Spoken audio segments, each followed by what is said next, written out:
Le marbre froid de l'entrée semblait absorber les murmures étouffés de la ville. À l'extérieur, une fine pluie d'automne lavait les rues de Paris, déposant un voile grisâtre sur les vitrines luxueuses de l'avenue. À l'intérieur de ce bâtiment historique, cependant, le temps semblait s'être arrêté. L'air sentait la cire d'abeille, le bois ancien et cette odeur indéfinissable de richesse discrète, celle qui n'a pas besoin de crier pour exister. Élise Martin, 34 ans, agenouillée près d'une lourde plinthe en chêne massif, passait un chiffon sec avec des gestes lents et mesurés. Elle portait une simple blouse de travail grise, un peu trop grande pour elle, ses cheveux bruns noués à la hâte en un chignon désordonné, dont quelques mèches rebelles s'échappaient pour chatouiller sa nuque. Ses mains, bien que soignées, étaient humides et rougies par l'effort. N'importe qui l'observant à cet instant aurait vu une femme de ménage ordinaire, accomplissant une tâche ingrate. Personne n'aurait pu deviner que cette femme, agenouillée sur le sol en damier, possédait non seulement ce hall, mais l'intégralité de l'édifice s'élevant sur 7 étages au-dessus de sa tête. Élise aimait ces moments. Elle aimait le travail manuel. Cela l'ancrait. Quand M. Dupont, le vieux concierge dont les mains tremblaient de plus en plus à cause de l'arthrite, lui avait avoué avec gêne qu'une canalisation fuyait près de l'entrée principale, elle n'avait pas appelé une équipe d'entretien. Elle avait simplement mis cette vieille blouse par-dessus son tailleur de créateur qu'elle avait laissé dans son bureau privé, pris un seau et était descendue l'aider. C'était sa nature. L'argent, le pouvoir, l'empire immobilier silencieux qu'elle avait bâti à la sueur de son front au cours de la dernière décennie n'avait jamais effacé la jeune femme humble qui connaissait la valeur du travail acharné. Il y a de ces jours où l'univers semble retenir son souffle, n'est-ce pas? Ces journées qui commencent dans la plus grande banalité, avec le bruit régulier de la pluie contre la vitre, et qui, en une fraction de seconde, basculent pour rouvrir des portes que l'on croyait scellées à jamais. Vous est-il déjà arrivé de vous sentir en sécurité, protégé par le temps et la distance, pour qu'au détour d'un regard, tout s'effondre à nouveau? C'est exactement ce qui était sur le point de se produire. Les lourdes portes vitrées à double battant s'ouvrirent à la volée, laissant s'engouffrer une bourrasque de vent humide et le bruit agressif de la circulation parisienne. Élise, absorbée par la flaque d'eau qu'elle épongeait, ne leva pas immédiatement la tête. Des pas résonnèrent sur le marbre. Des pas rapides, impatients, autoritaires. Le son d'un homme qui a l'habitude que le monde s'écarte sur son passage. « Je m'en fiche des conditions de leurs avocats !» aboya une voix masculine, résonnant contre les hauts plafonds ornés de moulures. « Je veux cette signature aujourd'hui. Vous m'entendez? Aujourd'hui. Si cet immeuble ne nous appartient pas avant ce soir, le conseil d'administration va me dévorer vivant. Trouvez une solution. » Le ton était tranchant, sec, dénué de la moindre once de patience. Élise sentit son souffle se bloquer dans sa gorge. Une fraction de seconde, avant même que son esprit rationnel ne puisse identifier la voix, son corps entier avait réagi. Un frisson glacial remonta le long de sa colonne vertébrale. Son cœur fit un bond douloureux contre ses côtes, comme un oiseau pris au piège. Elle connaissait ce timbre. Elle connaissait l'inflexion précise de cette colère contenue. Mais c'était impossible. Pas ici. Pas maintenant. Dans sa hâte, l'homme ne regardait pas où il mettait les pieds, trop occupé à vociférer dans son téléphone portable. Son luxueux mocassin en cuir italien heurta violemment le seau d'eau savonneuse posé près de la plinthe. Le récipient bascula avec un fracas métallique, déversant une vague d'eau trouble directement sur le pantalon de costume sur mesure de l'homme, éclaboussant ses chaussures et le bord de son manteau en cachemire. « Bon sang !» s'exclama l'homme en reculant précipitamment, raccrochant son téléphone au nez de son interlocuteur. Élise se figea, les mains toujours posées sur le chiffon humide. Le silence qui suivit le bruit de l'eau s'écoulant sur le marbre fut lourd, chargé d'une tension électrique. « Vous ne pouvez pas faire attention, espèce d'idiote !» explosa-t-il, sa voix tremblant de rage. « Regardez ce que vous avez fait. Vous avez la moindre idée du prix de ce costume ?» Élise garda la tête baissée, les yeux fixés sur l'eau qui s'infiltrait dans les joints du sol. Ses mains se serrèrent autour du tissu mouillé jusqu'à ce que ses jointures blanchissent. Elle tentait de maîtriser le tremblement qui commençait à s'emparer d'elle. « Bien sûr que non », continua-t-il avec un mépris écrasant, s'essuyant frénétiquement la jambe avec un mouchoir en soie tiré de sa poche. « Pourquoi est-ce que je demande ça à une femme de ménage ? C'est incroyable. On paie des charges exorbitantes dans ces immeubles soi-disant de prestige pour tomber sur une servante inutile et incapable de placer un seau correctement. Vous devriez être renvoyé sur le champ. » Servante inutile. Les mots claquèrent dans l'air comme un coup de fouet. Il n'y avait aucune humanité dans sa voix, seulement de la condescendance, du dégoût et une cruauté gratuite née de son propre stress. Lentement, avec une dignité presque royale qui contrastait violemment avec sa blouse trempée et ses genoux posés sur le sol froid, Élise releva la tête. Elle rencontra son regard. C'était bien lui, Victor Laurent. 10 ans avaient passé. Les traits de son visage s'étaient durcis. Ses mâchoires étaient plus carrées.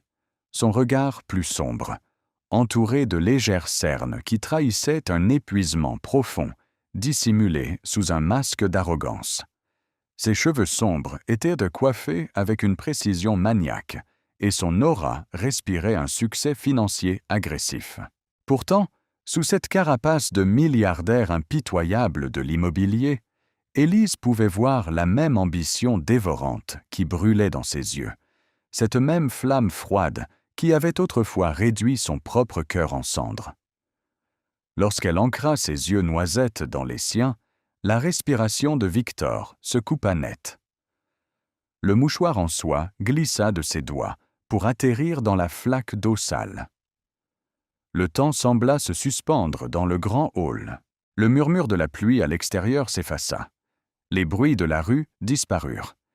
Il n'y avait plus que ce silence assourdissant, lourd du poids de 10 années de silence. Les yeux de Victor s'écarquillèrent. Son visage perdit un peu de sa couleur. Ses lèvres s'entr'ouvrirent, cherchant l'air, cherchant un mot qui refusait de franchir la barrière de ses dents.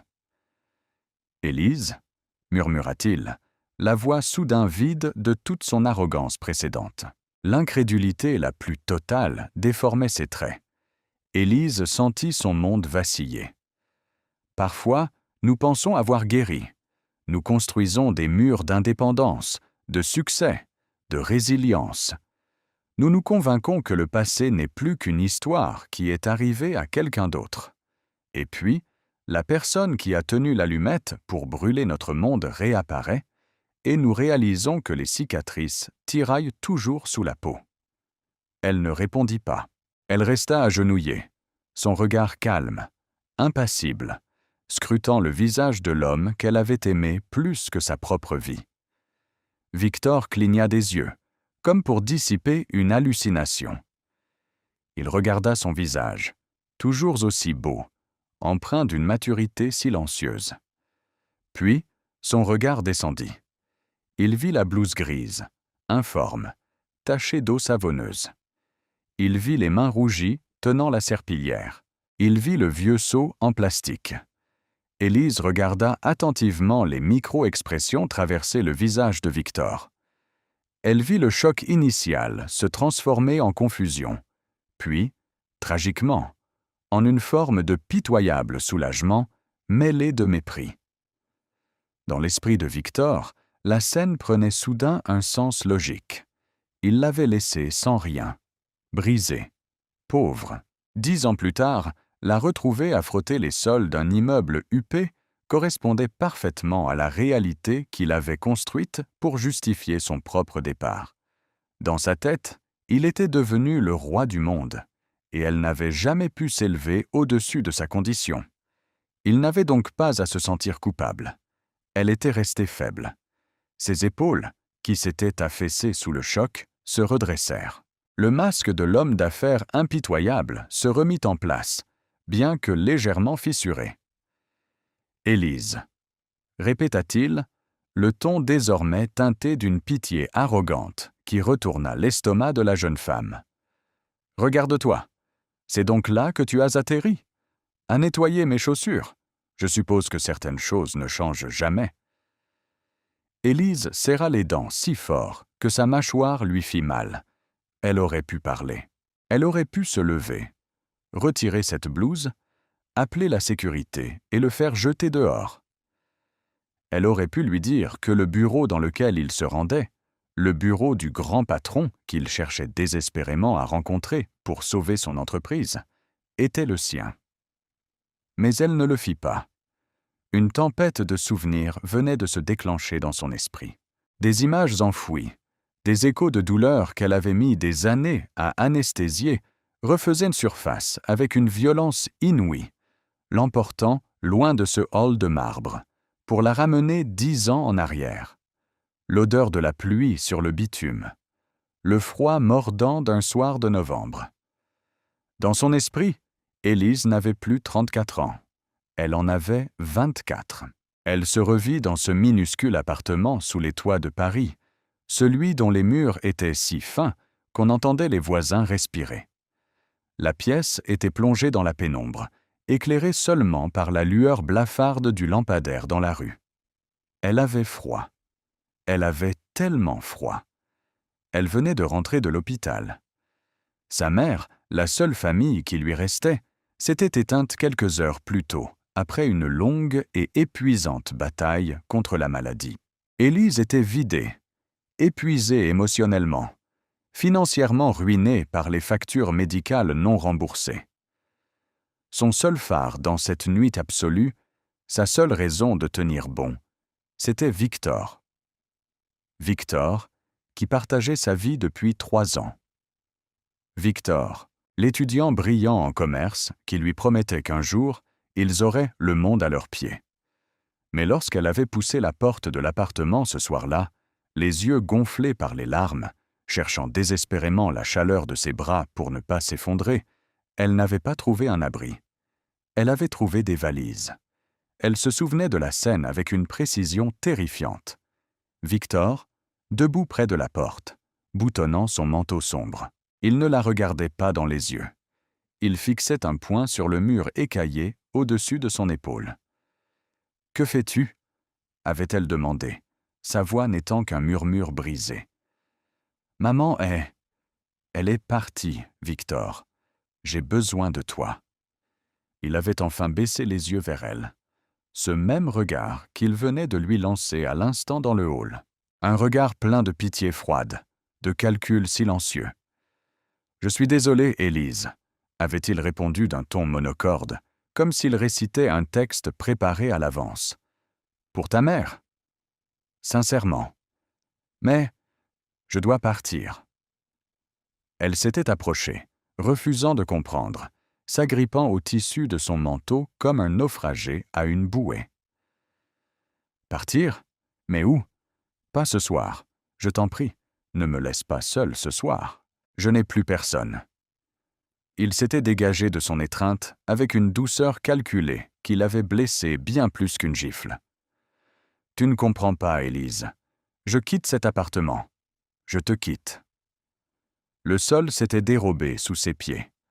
Le chagrin de la perte de sa mère s'était heurté à la trahison de l'homme qu'elle aimait, créant une douleur si insoutenable qu'elle en avait perdu la respiration. « Pourquoi » avait-elle sangloté, tombant presque à genoux, n'ayant plus aucune fierté, seulement le désespoir absolu d'une femme brisée. « Qu'est-ce que j'ai fait? Je travaillerai plus, je prendrai un 3e emploi, je paierai le loyer, je te le promets. »« Ce n'est pas une question de loyer » avait-il fini par crier, perdant son sang-froid, révélant la laideur de son ambition. « Regarde autour de toi, Élise. Regarde-toi. Tu es noyée sous les dettes de ta mère. Tu es coincée dans ce trou à rats. Je mérite mieux que ça. J'ai une opportunité. Une vraie. » « Quelle opportunité » avait-elle soufflé, les larmes coulant sans fin sur ses joues pâles. Amélie de Vaucourt, avait-il lâché, le nom sonnant comme une sentence de mort. Son père est l'un des plus grands promoteurs immobiliers d'Europe. Il m'a offert un poste de direction. Et Amélie et moi allons nous fiancer. C'est la porte d'entrée vers la vie que je suis censé avoir. Je ne peux pas traîner un boulet comme toi avec moi. Tu me tires vers le bas. Tu as toujours été faible, Élise. Tu es trop attachée à tes petites émotions. Dans mon monde, tu serais inutile. Inutile. Il avait ramassé ses sacs. Il n'avait pas jeté un dernier regard sur le visage dévasté de la femme qu'il avait soutenue pendant ses années d'études, qui s'était privée de repas pour lui acheter ses premiers costumes d'entretien. Il avait ouvert la porte et avait disparu dans la nuit pluvieuse, la laissant seule dans le noir, entourée du silence de la mort et de l'abandon. Ce soir-là, assise sur le sol froid de son appartement vide, Élise avait cru qu'elle allait mourir de chagrin. La douleur physique de la trahison lui brûlait la poitrine. Mais quand le jour s'était levé, quelque chose s'était brisé en elle, de manière définitive, et quelque chose d'autre, de bien plus dur, de bien plus fort, était né.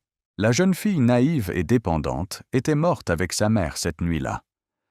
À sa place, une femme façonnée par la résilience silencieuse s'était relevée. Le bruit sec d'une porte d'ascenseur la ramena brutalement au présent. Élise prit une longue et lente inspiration. L'air chargé de cire d'abeille remplit ses poumons, chassant l'odeur fantôme de l'appartement misérable. Elle était de retour dans le hall de son propre immeuble. Le sol en marbre, sous ses genoux, lui appartenait. Les murs lui appartenaient. Elle n'était plus la fille faible et brisée qu'il avait laissée derrière lui. Elle regarda Victor. Il la toisait toujours, du haut de son statut perçu, attendant une réaction. Il attendait qu'elle pleure. Il attendait qu'elle s'excuse, qu'elle montre de la rancœur ou de la tristesse, confirmant ainsi qu'il avait toujours du pouvoir sur elle. Il est fascinant de constater à quel point ceux qui nous ont blessés s'attendent secrètement à ce que notre monde tourne encore autour d'eux. Ils croient que leur absence nous a laissés incomplets, incapables d'imaginer que la plaie qu'ils ont infligée a pu se refermer pour former une peau plus épaisse, impénétrable. Élise ne lui donna pas cette satisfaction. Son visage redevint un masque de tranquillité absolue. Elle ne montra ni colère, ni douleur, seulement une indifférence polie, la pire des insultes pour un ego aussi démesuré que celui de Victor. Lentement, elle se releva, lissant les plis de sa blouse humide. Elle ramassa le seau tombé, ignorant royalement la tache sur le pantalon hors de prix de l'homme devant elle. « Monsieur Dupont vous nettoiera cela avec plaisir, monsieur, » dit-elle d'une voix douce, lisse, dénuée de la moindre vibration émotionnelle. L'eau ne tachera pas la soie si vous l'épongez rapidement. Victor fut déstabilisé. Ses sourcils se froncèrent. Ce n'était pas la réaction qu'il attendait. Le calme d'Élise le dérangeait profondément. Il chercha une étincelle de douleur dans ses yeux, n'y trouvant qu'un abîme placide dans lequel il ne pouvait pas se refléter. « C'est tout ce que tu as à dire ?» lâcha-t-il, un soupçon de frustration perçant sous son mépris. « Après 10 ans, tu me verses de l'eau sale dessus et tu me parles comme une bonne ?»« Je fais simplement mon travail, monsieur, » répondit Élise, baissant légèrement la tête avec une courtoisie exagérée qui confinait à l'ironie imperceptible. « Si vous voulez bien m'excuser, je dois aller chercher de l'eau propre. Les sols ne se lavent pas tout seuls. » Elle se détourna de lui sans ajouter un mot, sans un regard en arrière, emportant le seau et la serpillière, ses pas silencieux sur le marbre l'éloignant de lui avec une grâce tranquille. Victor resta planté là, au milieu du hall, regardant la silhouette de la femme qu'il avait autrefois prétendu aimer s'éloigner vers une porte de service. Un sentiment étrange, inconfortable, se tortilla dans son estomac. Il s'attendait à se sentir supérieur. Il s'attendait à être conforté dans ses choix passés. Mais l'indifférence d'Élise l'avait laissé avec un arrière-goût de cendre. Il se sentit curieusement petit. Il chassa rapidement cette pensée, secouant la tête avec irritation. Il n'avait pas le temps pour des fantômes du passé. Il était Victor Laurent, PDG de Laurent Immobilier. Et il était sur le point de tout perdre si le mystérieux propriétaire de cet immeuble refusait son offre de rachat. Son entreprise était au bord du gouffre. Les créanciers frappaient à sa porte. Cette acquisition était sa dernière carte à jouer, la seule qui pouvait sauver son empire en déclin de la faillite totale. Il ajusta le col de sa veste, prit une grande inspiration pour calmer les battements erratiques de son cœur et se dirigea d'un pas raide vers les ascenseurs privés en verre au fond du hall. Il appuya sur le bouton du dernier étage, là où l'avocat du propriétaire lui avait donné rendez-vous. Depuis l'ombre du couloir de service, Élise observait les portes de l'ascenseur se refermer sur lui. L'indicateur lumineux s'alluma, égrenant les étages vers le sommet de l'immeuble. Vers son domaine à elle. Elle lâcha le seau. Ses mains tremblaient à nouveau, non plus de peur ou de douleur, mais sous l'effet d'une décharge d'adrénaline pure. La tristesse n'avait plus sa place ici. Une lueur nouvelle, indéchiffrable, s'alluma dans ses yeux noisettes. Elle sortit son téléphone de la poche de son pantalon élégant caché sous la blouse et composa un numéro. « Maître Moreau » dit-elle d'une voix ferme et assurée, toute trace de la femme de ménage ayant totalement disparu. « Oui, Madame Martin. L'acheteur vient de monter dans l'ascenseur. Je le reçois dans la salle du conseil. »« Parfait, » répondit Élise, le regard fixé sur les chiffres rouges de l'ascenseur. « Faites-le patienter. Faites-le suer un peu. Prolongez les négociations. Posez-lui des questions sur la solidité de ses finances. Je veux qu'il croie qu'il est sur le point de conclure, mais ne signez rien. Surtout, ne révélez pas mon nom. Laissez-le croire qu'il a affaire à un vieux milliardaire excentrique. » « Bien compris, madame. Quelle est la prochaine étape ?» Un faible sourire, teinté de l'ironie que seul le destin peut concevoir, effleura les lèvres d'Élise. « Je vous le dirai en temps voulu, maître. Pour l'instant, laissons-le s'épuiser. Il y a des dettes qui ne se paient pas avec de l'argent. » Elle raccrocha. Le silence reprit ses droits dans le couloir de service. Combien de fois avons-nous prié pour que justice soit faite? Combien de nuits blanches avons-nous passées à imaginer ce que nous dirions à ceux qui nous ont brisés, si, par un coup du sort, les rôles s'inversaient? Nous rêvons de leur montrer notre force, de les confronter à leurs erreurs. Mais la réalité est souvent bien plus complexe que la vengeance. Car lorsque l'univers nous offre enfin cette opportunité sur un plateau d'argent, nous réalisons que le véritable pouvoir ne réside pas dans la destruction de l'autre, mais dans la maîtrise de nos propres émotions. Élise tenait désormais la survie de Victor Laurent entre ses mains. Elle pouvait l'écraser d'un simple mot. Mais le détruire effacerait-il les cicatrices de cette nuit pluvieuse d'il y a 10 ans? Ou la vraie justice exigeait-elle qu'il soit forcé de regarder en face le monstre qu'il était devenu, pour comprendre pleinement la valeur de ce qu'il avait jeté aux ordures? L'ascenseur atteignit le 7e étage. Le jeu de dupes ne faisait que commencer. Et cette fois-ci, Élise détenait toutes les cartes. Nous portons tous des masques. Certains sont tissés de sourires polis que l'on offre aux étrangers. D'autres sont forgés dans l'acier de la réussite professionnelle pour cacher nos vulnérabilités. Mais le masque le plus lourd à porter est souvent celui que l'on enfile pour se protéger de ceux qui nous ont autrefois brisés. Nous érigeons des murs si hauts, si lisses, que nous finissons par oublier la chaleur du soleil. Avez-vous déjà ressenti cette peur indicible de laisser quelqu'un voir vos failles à nouveau? Cette terreur sourde à l'idée que, si l'armure se fissure ne serait-ce qu'un instant, la douleur du passé s'engouffrera pour tout balayer. Les jours qui suivirent cette première rencontre dans le hall furent marqués par une étrange danse silencieuse, Un jeu d'échecs dont Victor ignorait totalement les règles et dont Élise déplaçait les pièces avec une précision redoutable. La tempête financière de Victor s'intensifiait. Les rumeurs de la faillite imminente de Laurent Immobilier commençaient à fuiter dans la presse spécialisée.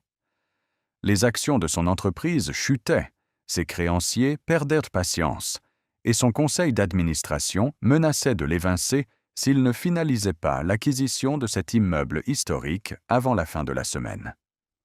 Cet édifice n'était pas qu'une simple transaction. C'était la clé de voûte d'un projet de réhabilitation urbaine pharaonique qui devait rassurer les banques. Sans lui, l'empire de Victor s'effondrerait comme un château de cartes. Élise le savait. Depuis le sanctuaire de son bureau vitré au 7e étage, elle lisait les rapports détaillés que ses analystes lui fournissaient chaque matin. Elle connaissait l'étendue exacte des dettes de Victor, le nom de ses investisseurs en fuite et la terreur qui devait l'habiter chaque nuit. Pourtant, au lieu de savourer cette chute annoncée, Élise ressentait un étrange vide. La vengeance, lorsqu'elle n'est plus un fantasme mais une réalité palpable, a souvent le goût amer de la cendre. Chaque après-midi, vers 17 heures, l'heure à laquelle Victor sortait invariablement des réunions interminables et infructueuses avec Maître Moreau, l'avocat d'Élise, elle redescendait dans le hall. Elle enfilait cette blouse grise informe, nouait ses cheveux et devenait l'ombre d'elle-même. La servante invisible. Elle balayait les mêmes marches de marbre, époussetait les mêmes luminaires en laiton, simplement pour l'observer. Un mardi pluvieux, la tension atteignit un point de rupture. Les portes de l'ascenseur privé s'ouvrirent dans un soupir mécanique. Victor en émergea, l'allure défaite. Son costume, habituellement impeccable, semblait soudain trop grand pour lui. Il avait desserré sa cravate de soie et le premier bouton de sa chemise était ouvert.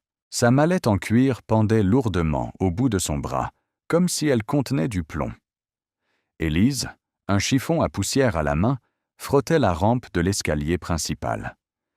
Elle baissa les yeux, laissant le rideau de ses cils dissimuler son regard, mais tous ses sens étaient en alerte. Elle percevait le rythme saccadé de la respiration de Victor, le frottement nerveux de sa main contre sa mâchoire mal rasée. Le prédateur arrogant du premier jour avait laissé place à un animal traqué. Victor s'arrêta au milieu du hall. Il ne se dirigea pas vers la sortie.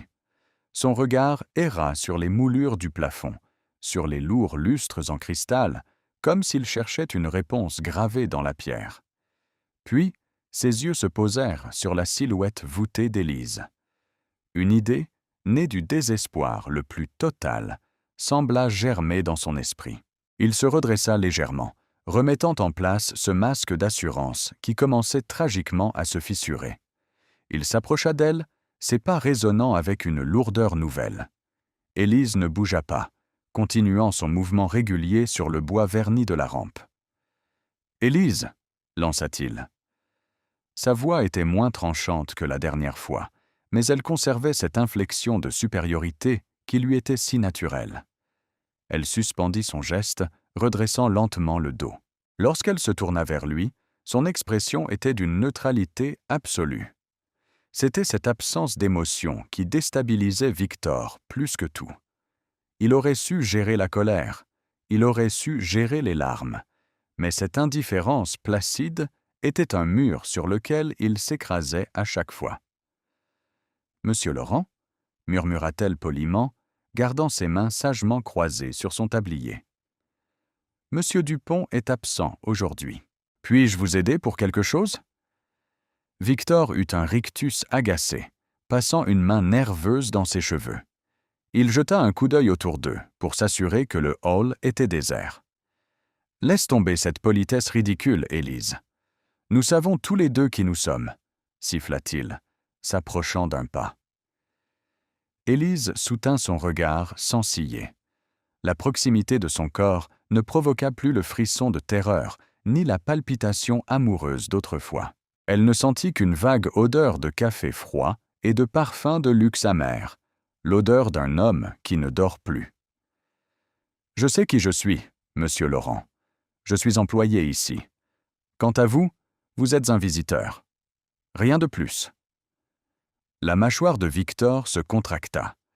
La vexation brilla un instant dans ses yeux sombres, mais le besoin viscéral qu'il avait de cette transaction reprit le dessus. Il fouilla dans la poche intérieure de sa veste et en sortit un épais portefeuille en cuir.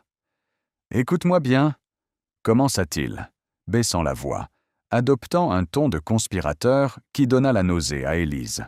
« L'avocat qui gère ce bâtiment est un mur de briques. Il refuse de me laisser rencontrer le propriétaire. Il repousse la signature avec des clauses ridicules. Mais toi, tu travailles ici tous les jours. Tu dois voir des choses, entendre des choses. » Élise inclina légèrement la tête, l'incompréhension feinte peinte sur son visage. « Je vide les corbeilles et je lave les sols, monsieur. Les secrets d'affaires ne traînent pas sur le paillasson. » Victor sortit une liasse de billets de 50 € de son portefeuille. Le papier neuf crissa dans le silence du grand hall. Il les plia en deux et les tendit vers elle, le geste empreint d'une condescendance qu'il pensait irrésistible. « Ne joue pas à la plus bête avec moi, Élise. Tu as toujours eu du mal à joindre les deux bouts. Je me souviens de ton petit appartement minable. Je suis sûr que ton salaire ici ne te permet pas de vivre décemment. » Chaque mot était une insulte calculée, un rappel cruel de la misère dans laquelle il l'avait abandonnée. Il utilisait le passé comme une arme, pensant qu'il détenait toujours le pouvoir de la blesser. Il ignorait que chaque syllabe prononcée ne faisait que sceller un peu plus son propre destin. « Prends ça !» insista-t-il, secouant légèrement les billets sous le nez d'Élise. « C'est plus que ce que tu gagnes en un mois, j'en suis certain. Dis-moi juste qui est ce fameux propriétaire. À quelle heure arrive-t-il? A-t-il des faiblesses? Des vices? N'importe quoi qui pourrait me donner un avantage. Je sais que tu fais le ménage dans les bureaux du dernier étage. Tu as forcément vu des documents, un nom sur un bureau. » Élise regarda l'argent. Une liasse de billets, tendue par la même main qui avait autrefois caressé son visage. La même main qui avait fermé la porte de son appartement sans trembler la nuit où sa mère était morte. Le silence s'étira, lourd, électrique. Avez-vous remarqué comment, dans les moments de grande tension, le temps semble ralentir? On remarque les détails les plus infimes. Élise vit la légère transpiration perler sur le front de Victor. Elle vit le tremblement presque imperceptible de ses doigts tenant l'argent. Elle comprit alors à quel point il était désespéré. Ce n'était pas un simple achat immobilier pour lui. C'était une question de survie. Lentement, sans aucune précipitation, Élise leva la main. Mais au lieu de saisir les billets, elle posa doucement le bout de ses doigts sur le poignet de Victor et repoussa fermement sa main vers le bas. Le contact de sa peau chaude contre le poignet glacé de Victor sembla lui infliger une décharge électrique. Il tressaillit, reculant d'un demi-pas, les yeux écarquillés par la surprise. « Rangez votre argent, Victor, » dit-elle, sa voix glissant d'une octave, abandonnant le vouvoiement formel pour une intimité glaciale. Ce fut la première fois depuis 10 ans qu'elle prononçait son prénom. Le son résonna étrangement entre eux, comme un écho venu d'une autre vie. « Tu refuses ?» balbutia-t-il, totalement désemparé. L'arrogance laissait place à une incrédulité puérile. « Pourquoi tu fais ça? C'est de l'argent facile, Élise. Tu as toujours été trop fière pour ton propre bien. C'est pour ça que tu n'as jamais réussi. » La frustration le faisait exploser. Il la pointa du doigt, son visage se tordant de colère. Mais c'était une colère défensive, fragile. « Tu crois que jouer à la sainte va t'amener quelque part? Regarde-toi. Tu nettoies les traces de pas des autres. Tu n'as rien compris à la vie. Le monde appartient à ceux qui prennent ce qu'ils veulent. J'ai pris ce que je voulais. Et regarde où je suis. » « Où es-tu, exactement, Victor ?» coupa doucement Élise. La question, posé sans aucune animosité, avec une douceur presque maternelle, frappa Victor en pleine poitrine. Il s'arrêta de respirer. Élise fit un pas vers lui, réduisant l'espace qui les séparait. Elle ne baissait plus les yeux. Elle plongea son regard noisette, profond et insondable, dans le regard fuyant du milliardaire. « Regarde-toi, » murmura-t-elle, reprenant ses propres mots. « Tu es pâle, tu trembles, tu as des cernes sous les yeux qui montrent que tu ne dors plus depuis des semaines. Tu essaies de corrompre une femme de ménage dans un hall d'immeuble parce que tu es terrifié. » Victor déglutit difficilement. L'armure se fissurait à vue d'œil. Il voulut répliquer, lui cracher une insulte, mais les mots restèrent bloqués dans sa gorge asséchée. « Tu m'as dit un jour que tu méritais mieux que moi, » continua Élise, sa voix toujours aussi calme, posée, comme un chirurgien opérant à cœur ouvert. « Tu as choisi l'argent, le pouvoir, le nom prestigieux d'une autre famille. Mais aujourd'hui, tu es là, devant moi, à mendier des miettes d'informations pour sauver un empire qui s'écroule. Est-ce que cela en valait la peine, Victor? Est-ce que ce pouvoir te tient chaud la nuit? Tais-toi, siffla-t-il, fermant les yeux une seconde, comme si ces mots lui causaient une douleur physique. Tu ne sais rien de ma vie. Tu ne sais rien de la pression, des attentes. Je sais que l'argent ne remplace pas une âme, répondit-elle simplement. Il rouvrit les yeux. La fureur avait disparu, remplacée par une détresse brute, nue, qu'il ne pouvait plus cacher.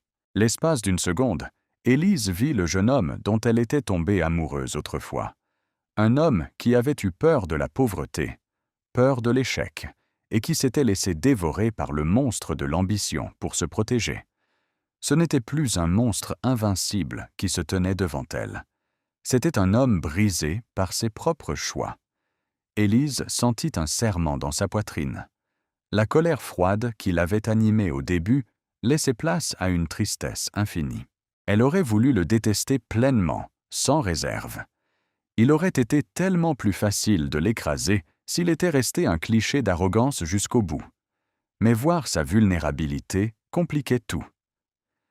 La vraie maturité émotionnelle, n'est-ce pas justement de comprendre que nos bourreaux sont souvent leurs propres victimes, de réaliser que la vengeance ne guérit rien, car elle nous oblige à boire le même poison que celui qui nous a empoisonnés? Élise ramassa son chiffon tombé sur la rampe. Elle se détourna de lui, le laissant avec son argent inutile et ses certitudes ébranlées. Le propriétaire est un homme d'affaires implacable, Victor, dit-elle sans se retourner, reprenant son rôle avec une froideur renouvelée. Il méprise ceux qui achètent la loyauté avec de l'argent. Si vous voulez cet immeuble, vous devrez prouver que vous en êtes digne par vous-même, pas par des raccourcis. Elle s'éloigna lentement vers le couloir de service, le bruit de ses pas mesurés résonnant comme un compte à rebours. Victor resta seul dans l'immensité du hall. L'air semblait soudain manquer. Il rangea lentement son argent, le geste mécanique, l'esprit ailleurs.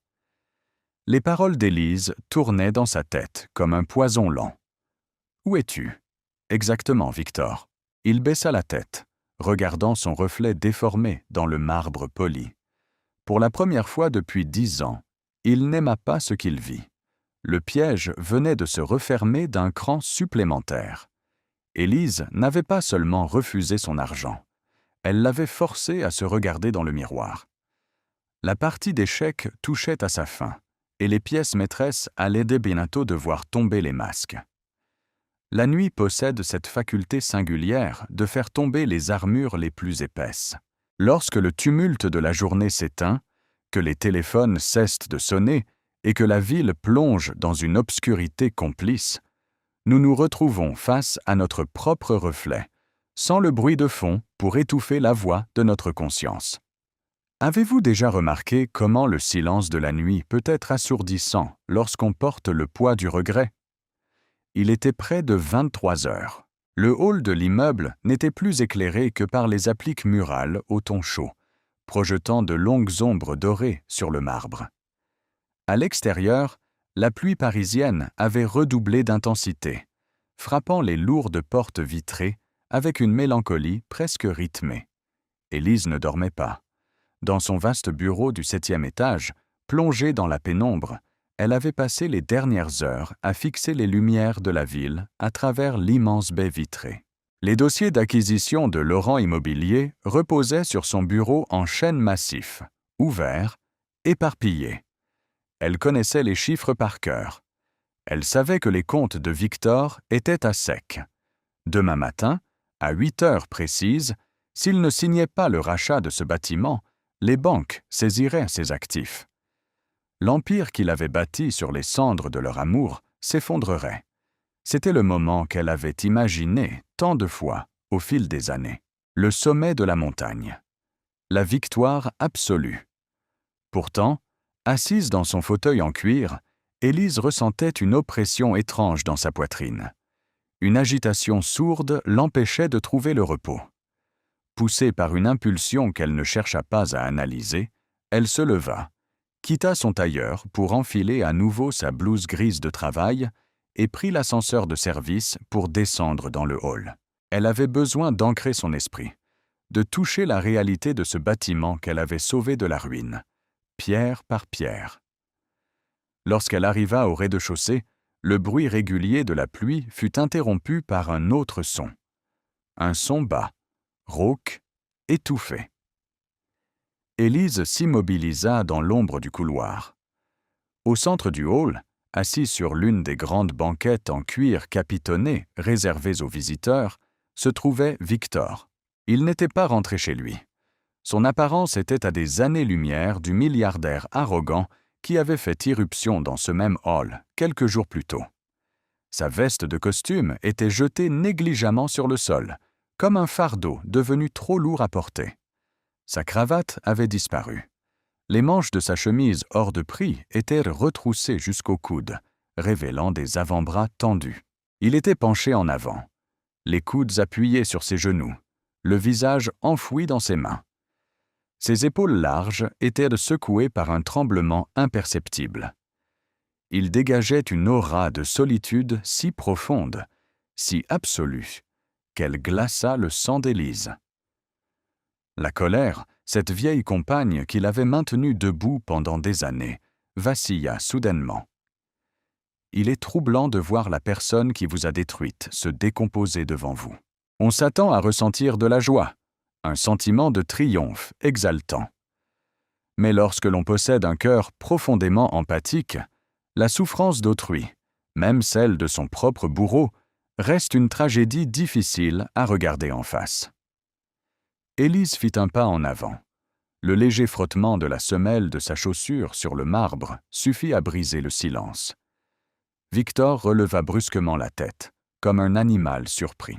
Ses yeux, rougis par la fatigue et peut-être par des larmes qu'il se refusait à verser, croisèrent le regard d'Élise. Il ne vit pas la propriétaire des lieux. Il vit la femme de ménage. Il vit la femme de son passé. Il vit le seul visage familier dans un monde qui était en train de l'engloutir. Il ne se leva pas. Il ne tenta pas de remettre son masque d'arrogance. Il n'en avait tout simplement plus la force. « Tu travailles bien tard », murmura-t-il, la voix éraillée, dépourvue de toute agressivité. Élise resta debout à quelques mètres de lui. Elle garda les mains enfoncées dans les poches de sa blouse, ressentant le tissu rugueux sous ses doigts. « Les grands bâtiments ne dorment jamais vraiment », répondit-elle doucement, mesurant chaque mot. « Et vous, monsieur Laurent? Vous devriez être chez vous. La nuit porte conseil, dit-on. » Un rire amer, dénué de la moindre joie, franchit les lèvres de Victor. Il passa une main lasse sur son visage, frottant ses yeux avec une intensité qui semblait douloureuse. « Chez moi ?» répéta-t-il, comme si le mot était une langue étrangère. « Chez moi, ce sont 400 mètres carrés de vide, Élise. Des murs froids, des meubles choisis par un décorateur que je n'ai jamais rencontré, et un silence qui me rend fou. Il n'y a rien chez moi. Il n'y a plus rien. » Il y avait une telle détresse dans sa voix qu'Élise sentit son souffle se raccourcir. Elle s'approcha lentement, attirée malgré elle par cette vulnérabilité inattendue, et s'arrêta près d'une petite table en acajou, à une distance respectueuse. « Vous avez pourtant obtenu tout ce que vous vouliez, n'est-ce pas ?» demanda-t-elle, le ton neutre, presque clinique, bien que son cœur battait à tout rompre. « Vous avez épousé la fille de ce grand promoteur. Vous avez eu la carrière, le nom, le pouvoir. C'est ce que vous m'aviez dit la nuit où vous êtes parti, que vous méritiez ce monde-là. » Les mots d'Élise n'étaient pas une attaque, mais une simple constatation des faits. Pourtant, ils semblèrent frapper Victor avec la force d'un coup physique. Il ferma les yeux, et un spasme de douleur traversa ses traits.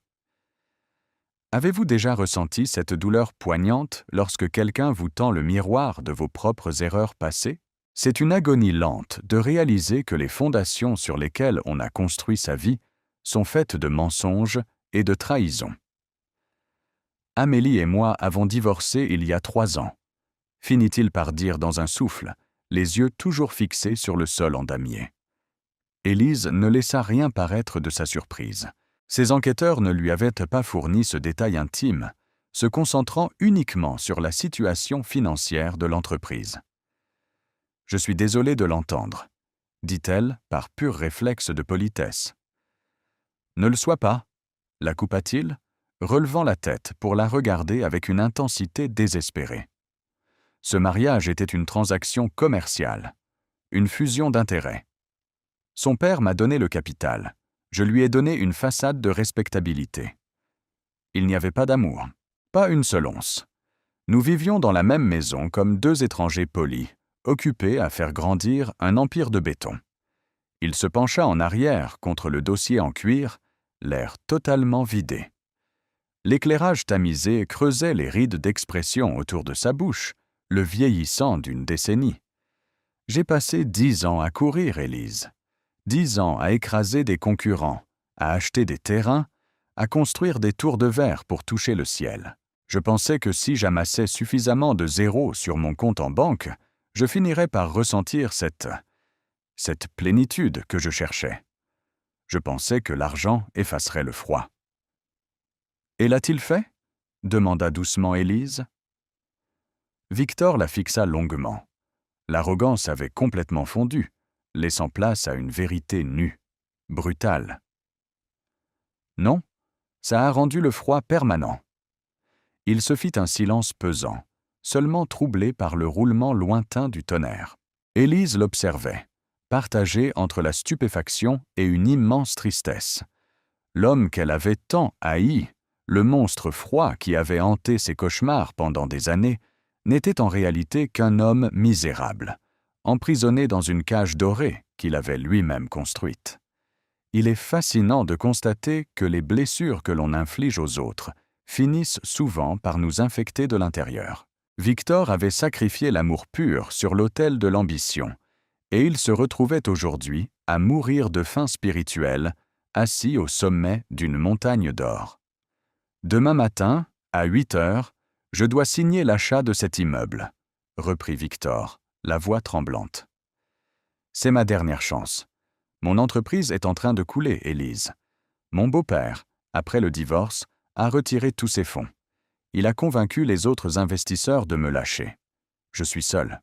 Si le propriétaire refuse mon offre demain, je perds tout. La société, les actifs, mon nom. Tout ce pourquoi j'ai sacrifié ma vie disparaîtra. » Élise garda le silence. Elle le savait. Elle savait exactement ce qui l'attendait demain matin. « Tu dois te réjouir, n'est-ce pas ?»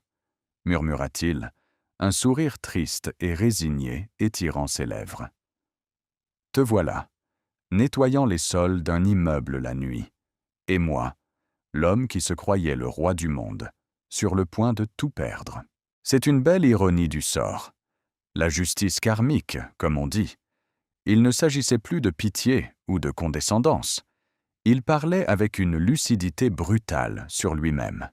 « Je ne me réjouis pas du malheur des autres, Victor, répondit Élise d'une voix vibrante de sincérité. La souffrance n'est pas une monnaie d'échange. Voir votre empire s'effondrer ne réparera pas le passé. Victor se leva lentement. Il semblait avoir vieilli. Il fit quelques pas lents vers elle, s'arrêtant à une distance qui permettait de préserver l'espace de chacun.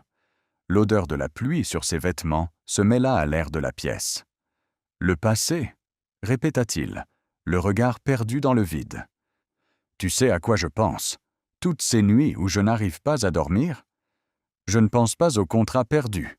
Je ne pense pas à la chute de mes actions. » Il plongea ses yeux dans ceux d'Élise, et pour la première fois, elle y lut une supplication silencieuse, une prière muette de rédemption. « Je pense à ce petit appartement sous les toits. Je pense à l'odeur du café que tu préparais le matin, même quand nous n'avions pas les moyens d'acheter du pain. Je pense à la façon dont tu me regardais, comme si j'étais capable de décrocher la lune, même quand je n'étais qu'un étudiant terrifié par l'échec. » La voix de Victor se brisa. Il ravala difficilement sa salive. « Je pense à la nuit où je suis parti, à ton visage ravagé par la douleur, le jour même où tu avais perdu ta mère. Et je réalise, avec une clarté qui me donne envie de me jeter sous un train, que c'est là que j'ai commis la plus grande erreur de mon existence. J'ai jeté le seul véritable trésor que j'ai jamais eu entre les mains. » Élise sentit une larme brûlante monter à ses yeux, mais elle lutta pour la retenir. Les mots qu'elle avait espéré entendre pendant des années, ces excuses qu'elle avait mendiées en silence dans l'obscurité de son chagrin, lui étaient enfin offerts. Mais ils arrivaient trop tard. La jeune fille, qui avait désespérément besoin d'entendre ces mots, était morte depuis longtemps. La femme qui se tenait devant lui était faite d'une matière différente. Il y a une immense tragédie dans le fait de recevoir les excuses que l'on a attendues toute sa vie, à un moment où elles ne peuvent plus rien réparer.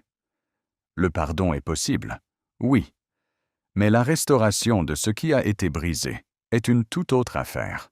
On ne remet pas de l'eau dans un vase en éclats. C'est étrange de l'entendre de votre bouche aujourd'hui, dit Élise d'une voix douce, empreinte d'une mélancolie sereine. Pendant des années, je me suis demandé pourquoi je n'étais pas suffisante. J'ai cru que j'étais le problème. J'ai porté le poids de votre ambition comme si c'était ma propre faiblesse. « Ce n'était pas toi, Élise, » murmura-t-il avec force, faisant un demi-pas de plus. « Tu étais tout ce qu'il y avait de pur. C'était moi. J'étais lâche. J'étais terrifié à l'idée d'être un raté, de ne pas être à la hauteur des attentes de ce monde. J'ai cru que la réussite professionnelle justifiait la cruauté humaine. Je t'ai sacrifié pour sauver ma propre peau, et j'ai passé les 10 dernières années à mourir à petit feu. » Il tendit une main hésitante vers elle, comme s'il voulait effleurer son bras, mais son geste s'arrêta à mi-chemin, conscient de n'avoir aucun droit sur elle.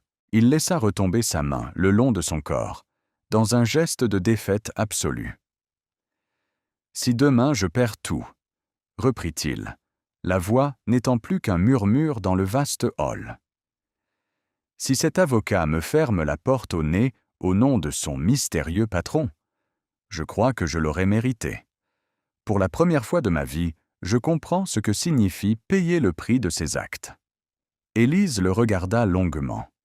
Le silence de la nuit parisienne enveloppait leur conversation comme un cocon intime.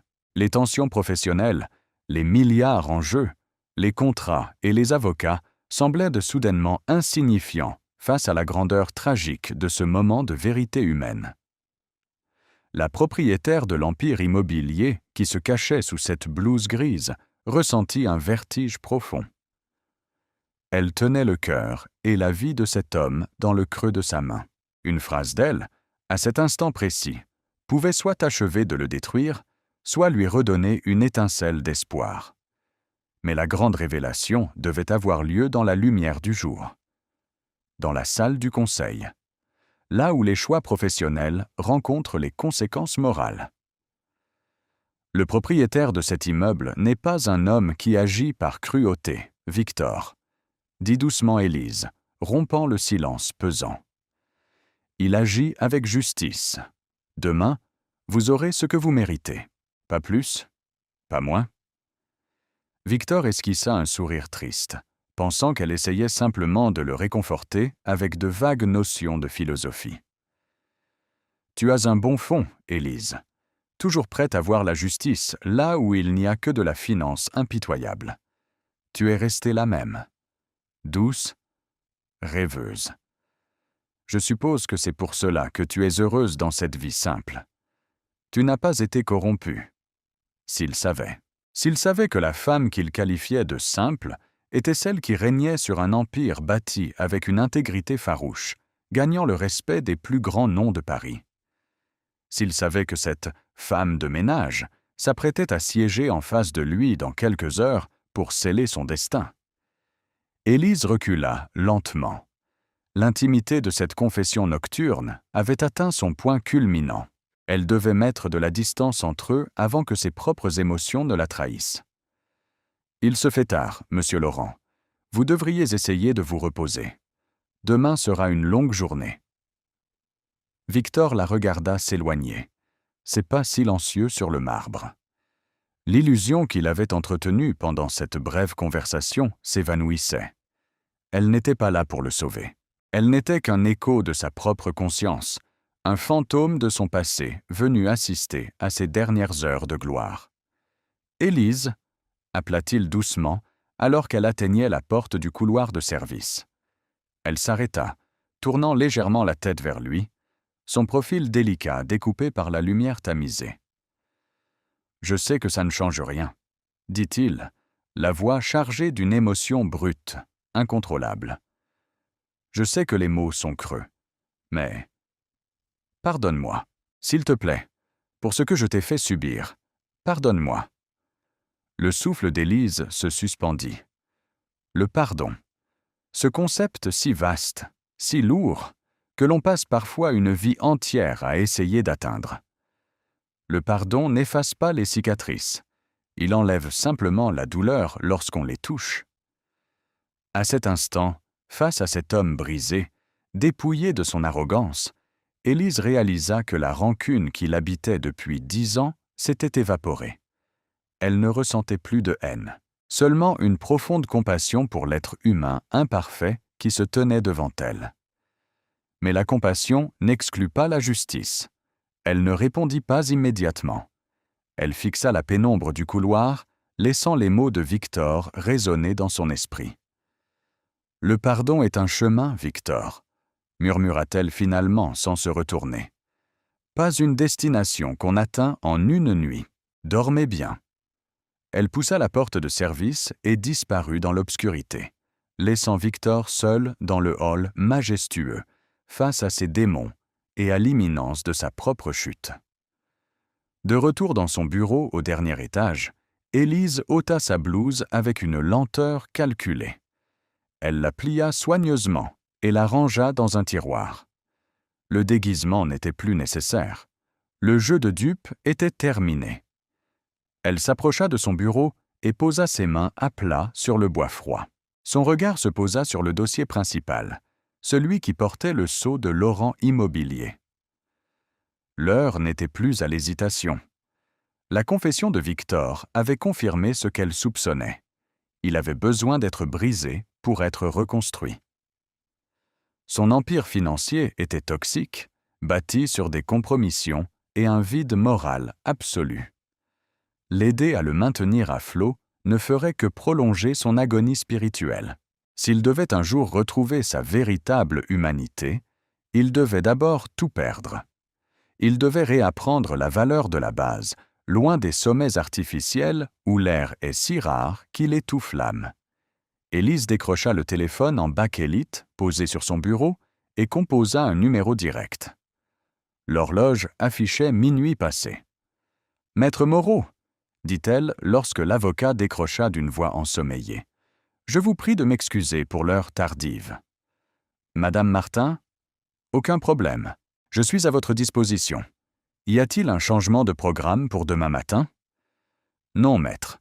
Le rendez-vous de 8 heures est maintenu. » répondit Élise, le ton ferme, habité par une détermination calme et inébranlable. Cependant, vous ne conduirez pas la réunion seul. Oh, serez-vous dans la pièce adjacente, comme d'habitude? Non. Demain matin, je m'assiérai à la tête de la table. Préparez les documents de refus définitif de vente. Monsieur Laurent ne fera pas l'acquisition de cet immeuble. Il y eut un bref silence à l'autre bout du fil. L'avocat, habitué à la discrétion légendaire de sa cliente, perçut l'importance de ce changement radical. « Très bien, madame. Je prépare tout. Souhaitez-vous que je l'informe de votre présence en amont? » « Absolument pas, » trancha Élise. « Laissez-le entrer dans la salle du conseil. Laissez-le s'asseoir. Je me chargerai de lui présenter le véritable propriétaire. » Elle raccrocha avec un geste lent et mesuré. La ville en contrebas continuait de scintiller sous la pluie, indifférente aux tempêtes humaines qui se jouaient dans le secret de ses murs. Élise croisa les bras et regarda son propre reflet dans l'immense vitre. Elle n'était plus la jeune fille en pleurs de l'appartement misérable, ni la femme de ménage silencieuse du hall. Elle était Élise Martin, une femme forgée dans les épreuves, qui connaissait la valeur de la douleur, de la résilience et surtout du timing parfait. La nuit s'étirait lentement vers l'aube. Dans quelques heures, le soleil se lèverait sur Paris et la lumière viendrait chasser les ombres. Elle viendrait éclairer les masques tombés, les vérités cachées et la justice émotionnelle qui attendait Victor depuis 10 longues années. Le moment de la grande révélation était enfin arrivé. Il y a une clarté impitoyable dans la lumière du petit matin. Ne trouvez-vous pas? La nuit pardonne. Elle dissimule les failles sous un voile d'ombres et de murmures. Mais lorsque le soleil se lève, froid et tranchant, il éclaire chaque recoin de nos vies avec une précision chirurgicale. Les illusions de la veille s'évaporent au contact de l'aube. C'est à cet instant précis, lorsque l'on ne peut plus se cacher ni fuir, que la véritable nature des choses est révélée. Nous avons tous redouté un de ces matins-là. Un matin où la facture de nos choix passés est glissée sous notre porte, exigeant d'être payée en totalité. À 8h moins le quart, le ciel de Paris était d'un bleu pâle, lavé par la tempête de la nuit. Au 7e étage de l'immeuble, le silence régnait en maître. Ce n'était pas le silence lourd et oppressant du hall désert de la veille, mais un silence feutré, riche, celui des sphères où se prennent les décisions qui coûtent des millions. L'air y sentait le café fraîchement moulu, l'encaustique et le cuir neuf. Victor Laurent franchit les portes vitrées de l'ascenseur privé avec la raideur d'un condamné marchant vers l'échafaud. Flanqué de ses 2 avocats d'affaires, des hommes au visage blême et au dossier pressé contre la poitrine, il semblait porter le poids du monde sur ses épaules. Il avait enfilé un nouveau costume, d'un gris anthracite impeccable. Il avait rasé sa barbe de 3 jours, peigné ses cheveux avec soin et ajusté une cravate en soie rouge sombre, symbole dérisoire de pouvoir. Extérieurement, il avait reconstitué l'armure du grand PDG de Laurent Immobilier. Mais quiconque s'attardait sur ses yeux pouvait y lire le désastre. Ses pupilles étaient dilatées par l'anxiété. Ses gestes étaient saccadés, et la pâleur de ses traits trahissait l'insomnie de la nuit précédente. Il se souvenait de sa conversation dans le hall. Il se souvenait des paroles d'Élise, de sa propre confession pathétique. La honte lui brûlait l'estomac. S'être effondré devant la femme qu'il avait autrefois méprisée, devant une simple employée de ménage, lui semblait ce matin être le comble de la déchéance. Il s'était juré, en boutonnant sa chemise devant son miroir vide, de ne plus jamais laisser transparaître une telle faiblesse. Aujourd'hui, il devait être un requin. Il devait convaincre ce mystérieux propriétaire de lui céder l'immeuble, peu importe le prix, peu importe les clauses. C'était une question de survie absolue. Maître Moreau les attendait dans l'antichambre. L'avocat d'Élise, un homme d'une 60aine d'années, à l'élégance discrète et au regard impénétrable, les salua d'un hochement de tête mesuré. « Monsieur Laurent, messieurs, je vous en prie, entrez. Le propriétaire ne va pas tarder. » Victor hocha la tête, la gorge trop serrée pour parler, et suivit l'avocat dans la salle du conseil. La pièce était majestueuse. Une immense table ovale en acajou massif trônait au centre, entourée d'une douzaine de fauteuils en cuir noir. De larges baies vitrées offraient une vue panoramique et vertigineuse sur les toits en zinc de Paris et la tour Eiffel au loin. C'était un espace conçu pour intimider, pour rappeler à quiconque y pénétrait la puissance financière de celui qui en occupait la présidence. À l'une des extrémités de la table, face à la vue, un fauteuil légèrement plus haut que les autres restait désespérément vide. Victor s'installa à l'autre bout, ses avocats s'affairant immédiatement à sortir des piles de documents, des graphiques prévisionnels et des contrats de cession. Le bruit du papier froissé résonnait nerveusement dans le silence de la pièce. « Voulez-vous un café, monsieur Laurent ?» proposa maître Moreau en s'asseyant sur le côté, croisant ses mains sur le bois verni avec une tranquillité qui exaspérait Victor. « Non, merci. Allons droit au but, maître, » répondit Victor d'une voix qu'il forçait à être ferme. « Nous n'avons pas de temps à perdre. Les marchés ouvrent dans 1 heure. Mes investisseurs ont besoin d'un signal fort. Où est votre client? J'espère que nous n'allons pas subir de nouveaux délais inacceptables. » Maître Moreau esquissa un sourire indéchiffrable. L'ombre d'une malice polie danse dans ses yeux. « Mon client est quelqu'un d'extrêmement ponctuel, monsieur Laurent, et je vous assure qu'il n'y aura plus de délai. Aujourd'hui, une décision définitive sera prise. » Victor déglutit. Le mot « définitive » résonna dans son esprit comme un couperet. Il croisa les mains sur la table, serrant les doigts à s'en faire blanchir les jointures. La grande horloge ancienne, posée sur une console en marbre, égrenait les secondes avec une lenteur insoutenable. Tic, tac, tic, tac. Chaque battement était un coup de marteau sur les nerfs à vif du milliardaire aux abois. Pendant ce temps, à l'autre bout du couloir, dans ses appartements privés attenants à son bureau, Élise se préparait. Elle se tenait debout devant un grand miroir en pied. La métamorphose était absolue. Fini le chignon désordonné, la blouse grise informe et les mains rougies par l'eau savonneuse. Aujourd'hui, elle portait un tailleur-pantalon d'une grande maison de couture parisienne, d'un bleu nuit profond, coupé avec une précision architecturale qui soulignait sa posture altière. Une simple blouse en soie ivoire éclairait son visage. Ses cheveux bruns, brillants et souples, tombaient en cascade sur ses épaules. Elle n'arborait que très peu de bijoux, seulement une montre de belle facture et de petites boucles d'oreilles en perles, héritage de sa mère. Elle n'avait pas besoin d'artifices tapageurs pour imposer le respect.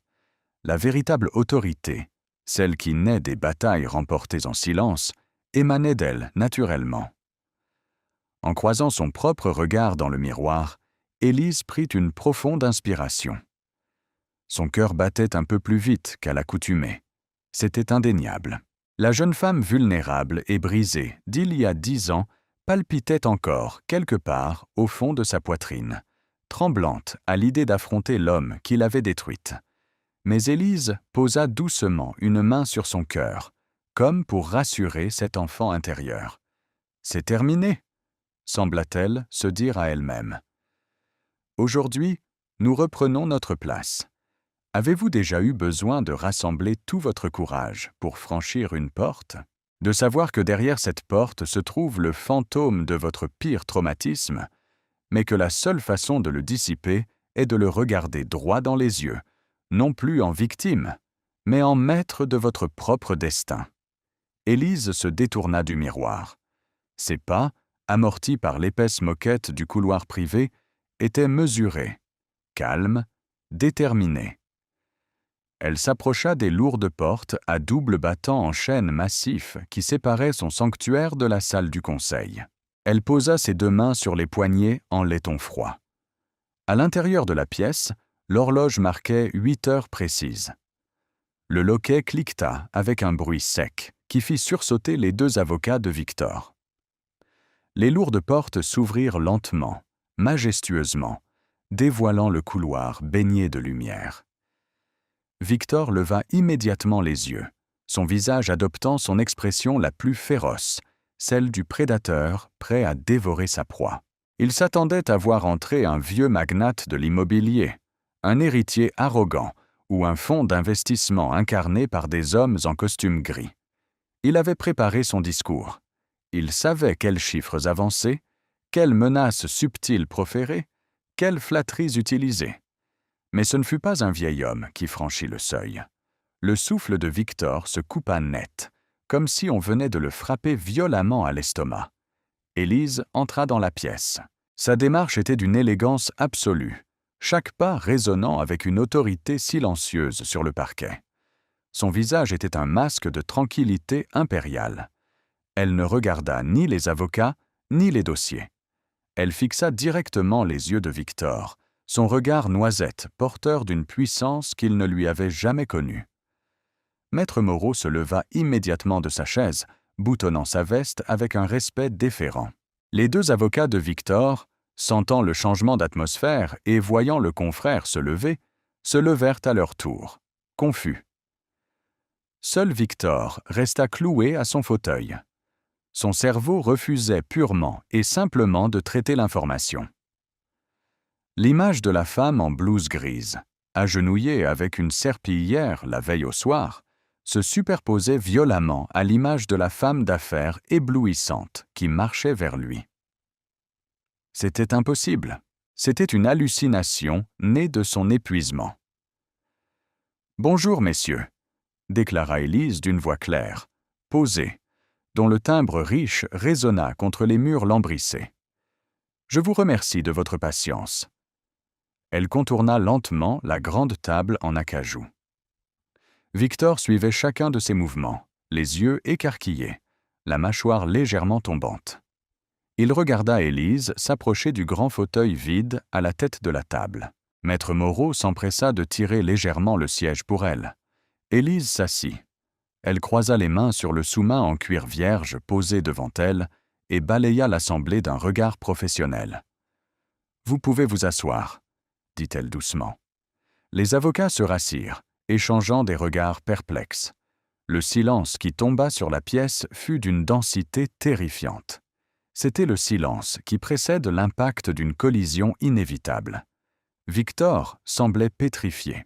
Son teint, déjà pâle, prit une teinte presque cireuse. Ses lèvres tremblèrent. Il regarda Maître Moreau, puis, de nouveau, Élise. Il cherchait une explication, une caméra cachée, une erreur ridicule. « Qu'est-ce que c'est que cette farce ?» finit-il par articuler, la voix étranglée, rauque, à peine audible. Ses avocats se tournèrent vers lui, surpris par son manque de professionnalisme. « Qu'est-ce que tu fais ici ?» reprit Victor, oubliant toute convenance, s'agrippant aux accoudoirs de son fauteuil comme pour ne pas sombrer dans l'abîme. « Moreau, pourquoi avez-vous laissé entrer la femme de ménage dans cette réunion ? Exigez qu'elle sorte. C'est une insulte inacceptable. » L'avocat d'Élise ne scia pas. Il regarda Victor avec une froideur polie. « Monsieur Laurent, permettez-moi de vous présenter formellement Madame Élise Martin. Elle est la fondatrice, l'unique actionnaire et la présidente directrice générale du groupe foncier qui possède cet édifice, ainsi qu'une douzaine d'autres propriétés de prestige dans la capitale. Madame Martin est ma cliente. C'est elle que vous tentez de convaincre depuis des semaines. » La réalité frappa Victor avec la violence d'un train à pleine vitesse. Le silence s'étira de nouveau, lourd de toutes les paroles cruelles prononcées les jours précédents. Dans l'esprit de Victor, les pièces du puzzle s'assemblaient dans un fracas assourdissant. L'absence de réaction d'Élise lorsqu'il l'avait insultée, son refus serein de prendre son argent, sa présence à minuit dans le hall, ses mots sur la justice et le propriétaire implacable. Elle savait. Depuis le premier jour, depuis la première seconde où il avait renversé ce seau d'eau, elle savait exactement qui il était, et elle détenait son destin entre ses mains. Il se sentit soudain minuscule.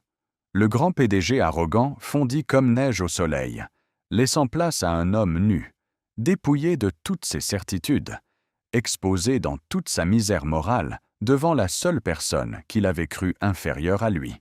Avez-vous déjà vu l'ego d'un tyran se briser en temps réel? C'est un spectacle vertigineux. Il n'y a pas d'explosion, pas de cri. Il n'y a qu'un affaissement intérieur. Les épaules de Victor tombèrent. Son dos se voûta.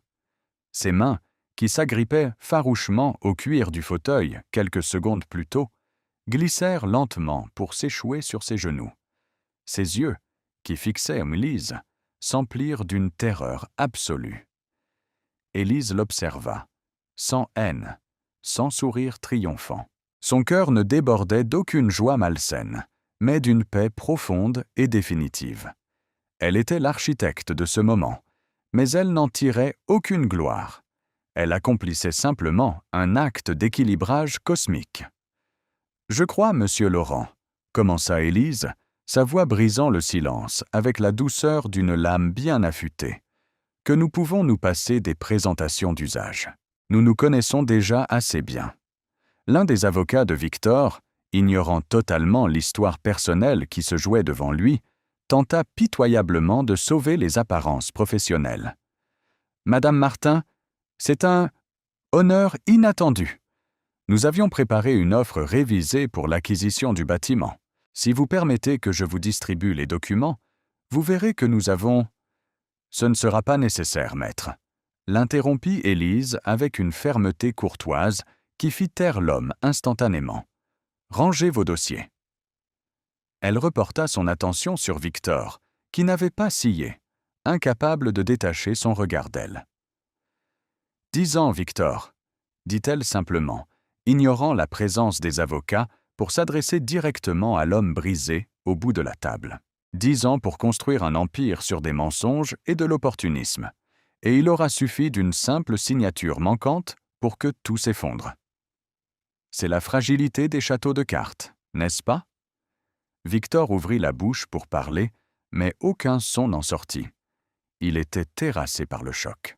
« Vous êtes entré dans mon immeuble il y a quelques jours, » poursuivit Élise, le ton calme mais chargé d'une intensité électrique. « Vous étiez en colère, stressé par l'échec imminent de vos affaires. Et pour soulager cette frustration, vous avez choisi d'humilier la personne qui vous semblait la plus vulnérable de la pièce. Vous m'avez traité de « servante inutile ». Vous m'avez regardé avec un mépris si profond qu'il justifiait, à vos yeux, le choix lâche que vous aviez fait 10 ans plus tôt. Les avocats de Victor baissèrent les yeux, mal à l'aise, comprenant enfin l'étendue du désastre. Vous pensiez que la valeur d'une personne se mesurait à l'étiquette de ses vêtements, au solde de son compte en banque, au nom de sa belle famille, continua Élise, sa voix s'élevant légèrement, emplissant l'espace de sa vérité. Vous avez cru que le pouvoir vous donnait le droit d'écraser les autres, d'acheter les loyautés dans les couloirs obscurs avec une liasse de billets, d'utiliser l'amour comme un marchepied pour votre propre ambition. Elle marqua une pause, laissant ces mots infuser l'air de la pièce. Mais voyez-vous, Victor, la vraie puissance ne fait pas de bruit. La vraie puissance n'a pas besoin de hurler sur ses employés, de corrompre ou d'écraser. Elle se construit dans le silence, dans la résilience, dans le refus de se laisser définir par les mots cruels de ceux qui ne comprennent rien à la valeur humaine. Une larme solitaire, incontrôlable, roula sur la joue de Victor. Il ne tenta pas de l'essuyer. Le masque était totalement tombé. Le visage ruisselant de regret, il murmura d'une voix brisée, arrachée du fond de son âme. « Élise, s'il te plaît, tu m'as vu hier soir. Tu sais que je suis à genoux. Tu sais que si tu ne signes pas, je n'existe plus. C'est ma vie entière qui est dans ces dossiers. Je t'en prie, je t'en supplie, ne fais pas ça. » C'était la supplication ultime. L'homme qui l'avait abandonné sous la pluie mendiait maintenant sa clémence. C'était la justice émotionnelle à son apogée. Mais Élise ne fléchit pas. Elle ressentit la tristesse de la situation. Elle ressentit une vague de compassion pour la misère psychologique de cet homme. Mais elle savait que la miséricorde, dans ce cas précis, serait une faiblesse coupable. Sauver l'entreprise de Victor reviendrait à valider ses méthodes toxiques. Le sauver de la faillite, c'était le condamner à rester le monstre qu'il détestait lui-même. Pour qu'il puisse un jour renaître, l'empire factice de Victor Laurent devait brûler.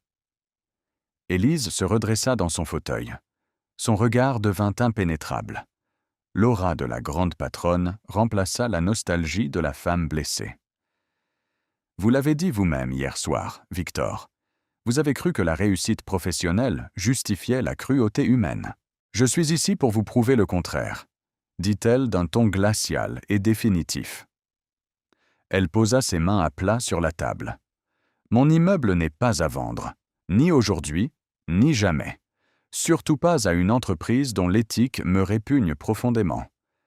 Maître Moreau vous fera parvenir les notifications officielles de refus dans l'heure. » Le verdict tomba avec la lourdeur d'une pierre tombale.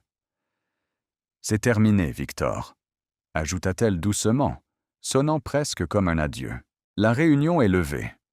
Messieurs, je vous demande de quitter mes locaux. » Les avocats de Victor, pragmatiques et comprenant que l'affaire était morte et enterrée, commencèrent à ranger frénétiquement leurs affaires dans leurs mallettes.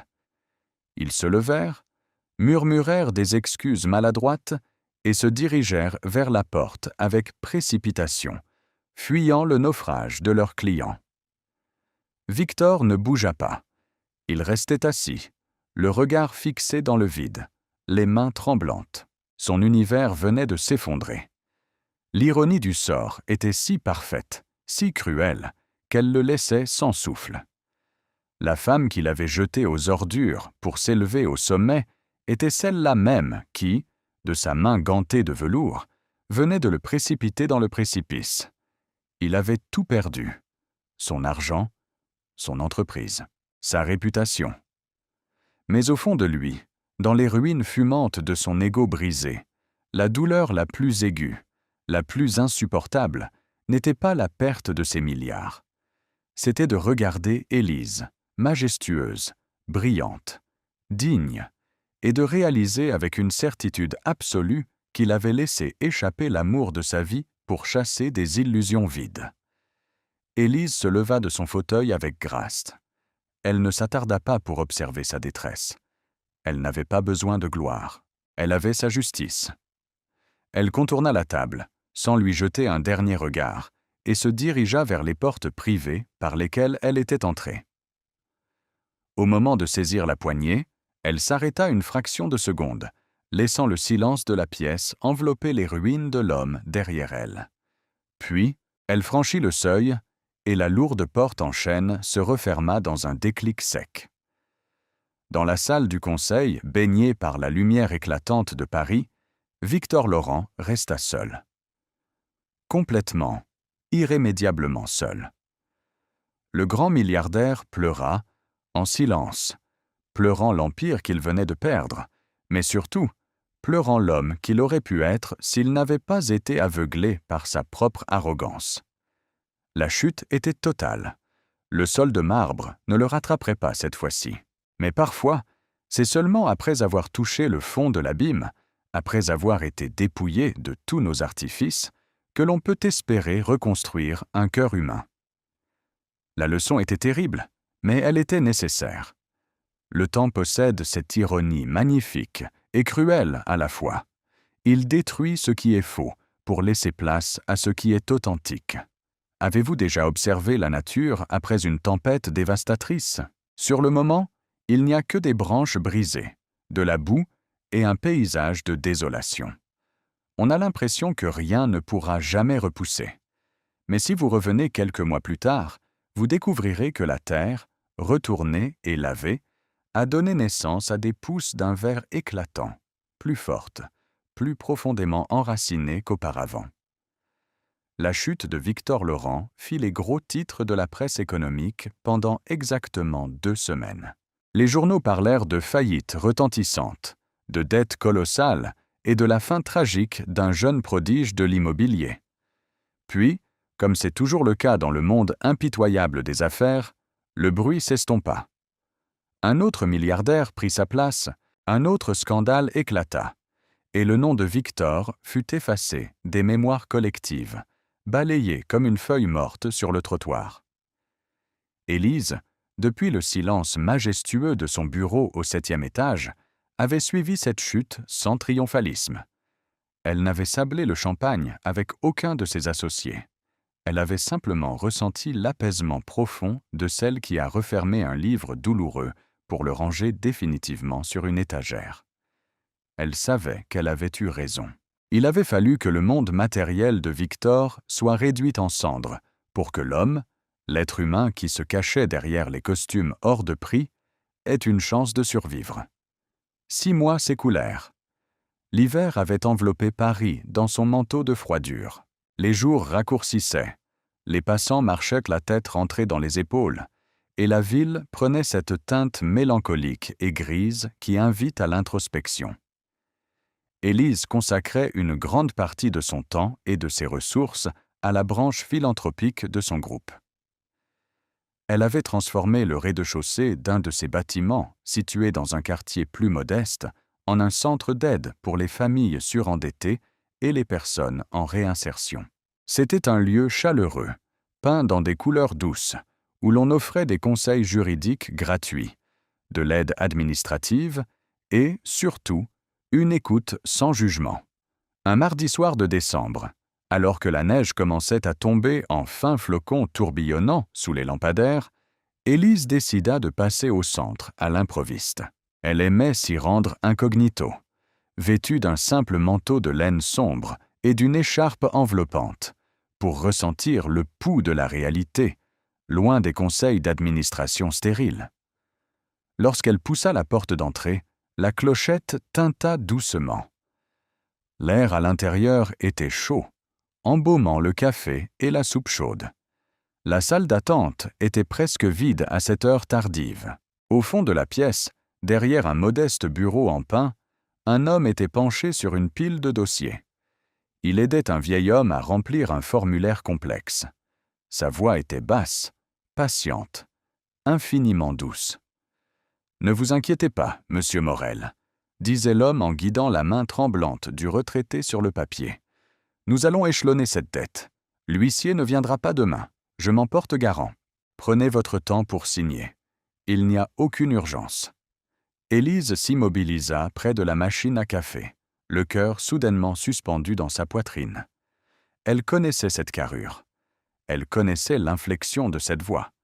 Mais l'arrogance, le tranchant métallique qui l'avait toujours caractérisé, avait totalement disparu. C'était Victor. Il portait un pull en laine épaisse, légèrement bouloché au coude, et un pantalon en velours côtelé usé. Ses cheveux étaient un peu plus longs, moins disciplinés. Il y avait des rides nouvelles au coin de ses yeux, des marques creusées par l'angoisse des derniers mois, mais étonnamment, son visage paraissait plus jeune, plus ouvert. La tension permanente qui figeait autrefois ses mâchoires s'était évaporée. Élise recula d'un pas pour rester dans l'ombre de l'entrée.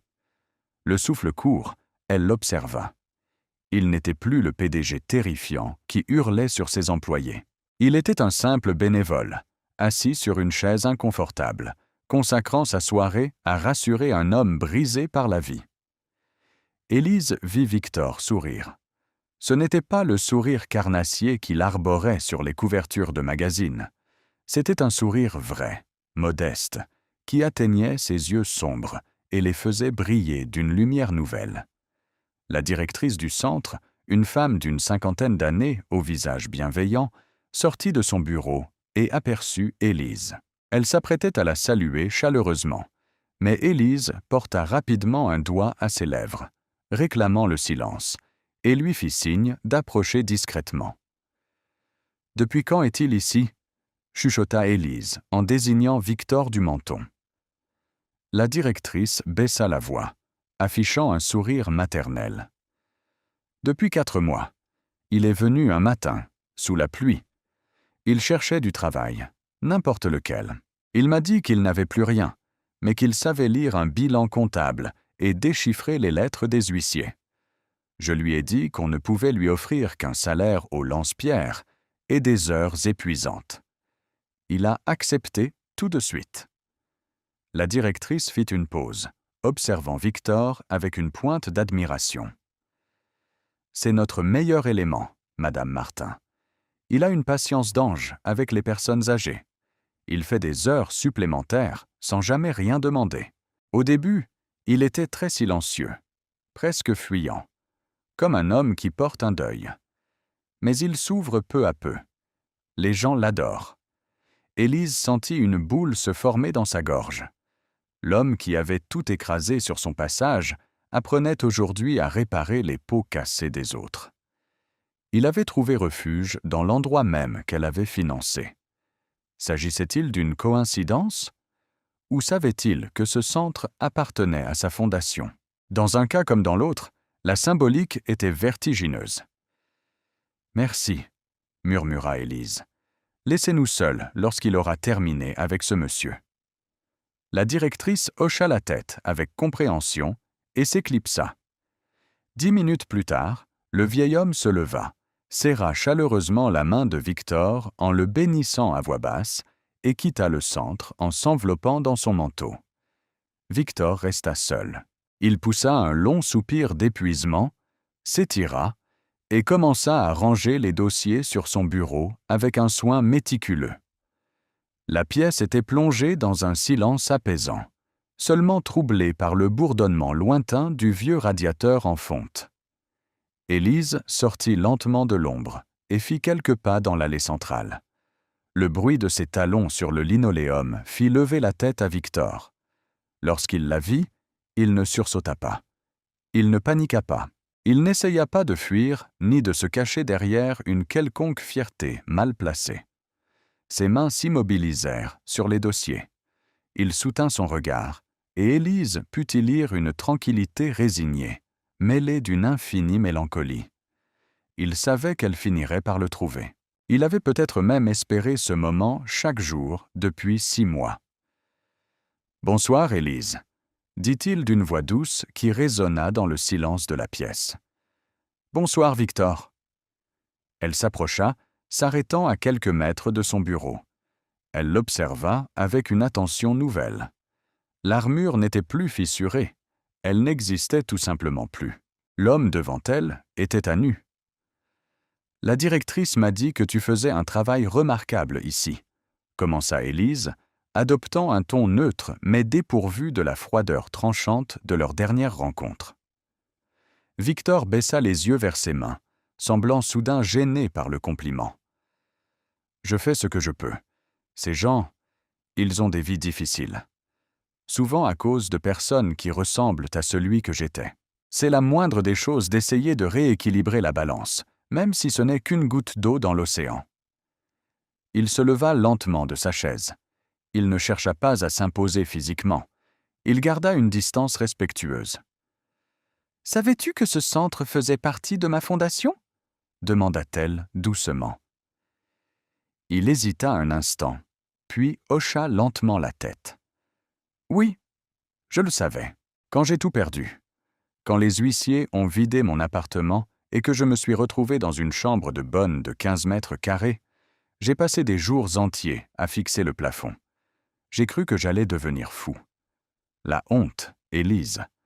La honte est un acide qui ronge de l'intérieur. » Il fit un pas en avant, s'appuyant contre le bord du bureau. « Et puis, je me suis souvenu de ce que tu m'as dit dans la salle du conseil, que la vraie puissance se construit dans le silence et la résilience. J'ai cherché ta fondation. Je savais que je n'avais pas le droit de t'approcher. Je savais que je ne méritais même pas de respirer le même air que toi. mais j'avais besoin d'être proche de ta lumière.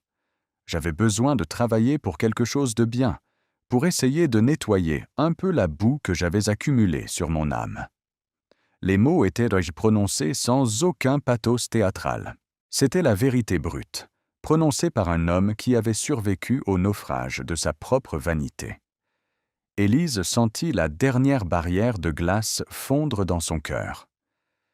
Avez-vous déjà ressenti cette chaleur douce et réconfortante qui envahit votre poitrine lorsque vous comprenez que quelqu'un a véritablement changé? Ce n'est pas une victoire sur l'autre, c'est une victoire sur le cynisme. C'est la preuve magnifique que l'esprit humain, même lorsqu'il est corrompu par le pouvoir, peut toujours retrouver le chemin de l'humilité. « Tu as perdu des millions, Victor, » murmura-t-elle.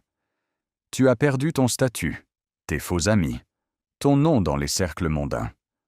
Comment te sens-tu » Victor la regarda, et pour la première fois, un sourire plein d'une paix inébranlable apparut sur ses lèvres. « Je n'ai jamais été aussi libre de ma vie. Je dors la nuit. Je connais le prénom du boulanger en bas de ma rue. Je n'ai plus peur de tomber, parce que je suis déjà au sol, et que le sol est finalement assez solide pour qu'on s'y tienne debout. » Il s'arrêta, laissant le silence envelopper sa confession.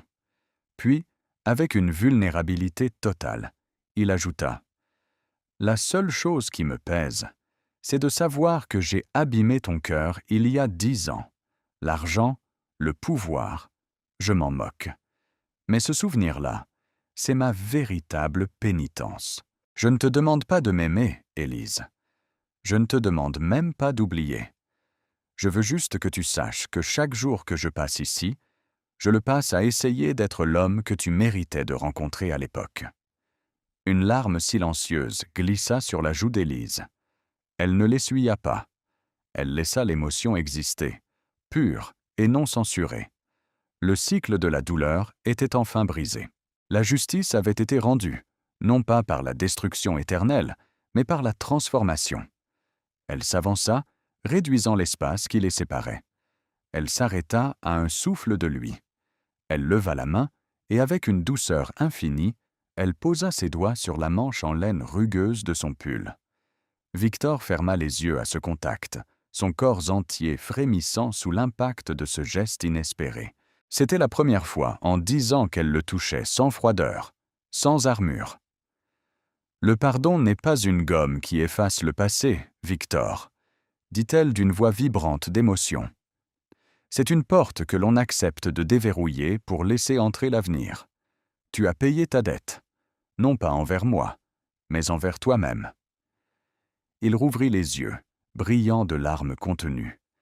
Il lut dans le regard noisette d'Élise qu'il n'était plus le monstre de son passé. Il était redevenu un homme digne d'être regardé avec bienveillance. « Merci, » souffla-t-il, la voix étranglée. Il ne tenta pas de l'enlacer. Il ne présuma de rien. Il accueillit simplement cette grâce avec la gratitude d'un homme qui meurt de soif, à qui l'on offre un verre d'eau claire. « Il est tard, » reprit Élise en reculant d'un demi-pas, un sourire timide mais lumineux aux lèvres. « Ferme le centre. Il neige à gros flocons dehors. »« Je vais éteindre les lumières, » répondit-il en se redressant, l'allure soudainement plus légère, comme si un rocher venait de tomber de ses épaules. Élise l'attendit près de la porte. Lorsqu'ils sortirent ensemble sur le trottoir, la rue était blanche, immaculée. Le monde semblait avoir été lavé de toutes ses souillures. Ils marchèrent côte à côte pendant quelques mètres, dans un silence confortable, savourant la beauté de cet instant suspendu, avant que leurs chemins ne se séparent pour la nuit. Mais cette fois-ci, ce n'était pas un abandon. C'était une promesse muette de lendemain. 1 an s'écoula encore. Le printemps avait fait son retour éclatant dans la capitale. Les arbres du jardin du Luxembourg se paraient de bourgeons tendres, et la lumière dorée de la fin d'après-midi réchauffait les façades haussmanniennes. À la terrasse d'un petit café discret, loin de l'agitation des grands boulevards, 2 personnes étaient assises à une table ronde en fer forgé. Élise portait une robe légère à fleurs, ses cheveux flottant librement au gré de la douce brise printanière. Elle riait, la tête légèrement basculée en arrière, d'un rire cristallin et profond. Face à elle, Victor la regardait avec une adoration silencieuse. Il portait une chemise en lin blanc, les manches retroussées, l'air détendu, épanoui. Il avait été promu directeur des programmes de la Fondation, un poste qu'il méritait désormais pleinement par son engagement sans faille et son humanité nouvelle. Il ne parlait pas de milliards, il ne parlait pas d'acquisitions immobilières ni de vengeance. Il parlait d'un livre qu'ils avaient tous les deux lu, d'une exposition qu'ils avaient visitée le week-end précédent, des petites choses simples qui composent le véritable tissu d'une vie heureuse. La tension amère du passé s'était totalement évaporée, remplacée par une amitié profonde, une complicité intellectuelle et spirituelle qui, lentement, sûrement, prenait les teintes d'un sentiment bien plus vaste. Alors que le serveur leur apportait 2 cafés fumants, la main de Victor glissa sur la table. Ses doigts vinrent effleurer ceux d'Élise, avec une hésitation qui trahissait un respect immense. Élise ne retira pas sa main. Au contraire, elle tourna sa paume vers le ciel, permettant à Victor de glisser ses doigts entre les siens. Une étreinte douce, solide, réparatrice. Leurs regards se croisèrent. Dans les yeux de Victor, il y avait la promesse silencieuse d'un homme qui a appris à chérir ce qui compte vraiment. Dans ceux d'Élise, il y avait la paix magnifique d'une femme qui a su pardonner l'impardonnable et qui, en offrant une seconde chance, s'était offert à elle-même le droit d'aimer à nouveau. L'histoire ne dit pas s'ils se sont mariés ou s'ils ont vécu des aventures extraordinaires par la suite, car la véritable victoire, l'aboutissement suprême de leur voyage, résidait dans cette simple image. 2 mains enlacées sur une table de café, sous le soleil de Paris. 2 âmes imparfaites, meurtries par la vie, qui avaient trouvé le courage de se reconstruire l'une à côté de l'autre. Mes chers amis, nous passons tellement de temps à rêver de la façon dont nous pourrions punir ceux qui nous ont fait du mal. Nous imaginons des scénarios de vengeance où nous sommes les reines triomphantes et où nos bourreaux rampent à nos pieds. C'est humain. C'est une réaction naturelle face à la douleur foudroyante de la trahison. Mais la réalité que cette histoire nous murmure est bien plus belle et bien plus complexe. La véritable force ne réside pas dans notre capacité à détruire ceux qui nous ont blessés. Si vous répondez à la cruauté par la cruauté, vous ne faites que nourrir le monstre. Le pouvoir absolu, la vraie dignité, c'est de s'élever au-dessus de la boue. C'est de réussir par soi-même, de devenir la meilleure version de soi, et de regarder son passé avec des yeux emplis de compassion plutôt que de haine. Parfois, la vie s'occupe de rendre la justice à notre place. Les masques finissent toujours par tomber, et ceux qui ont bâti leur bonheur sur la souffrance des autres finissent irrémédiablement par s'effondrer sous le poids de leurs propres mensonges. Et lorsque ce moment arrive, la question n'est plus de savoir s'ils méritent de souffrir. La question est de savoir qui vous décidez d'être. Choisirez-vous d'être le bourreau vengeur ou la femme résiliente qui sait que le pardon est la clé de sa propre liberté? Avez-vous déjà traversé cette épreuve indicible où vous avez dû pardonner l'impardonnable, non pas pour excuser l'autre, mais pour vous libérer vous-même du poids de la rancœur? Le vrai succès ne se compte pas en 0 sur un compte bancaire. Il se mesure à l'immensité de votre paix intérieure. Il se mesure à votre capacité à regarder votre reflet dans le miroir chaque matin et à y voir une femme droite, forte, capable de tendresse malgré les cicatrices.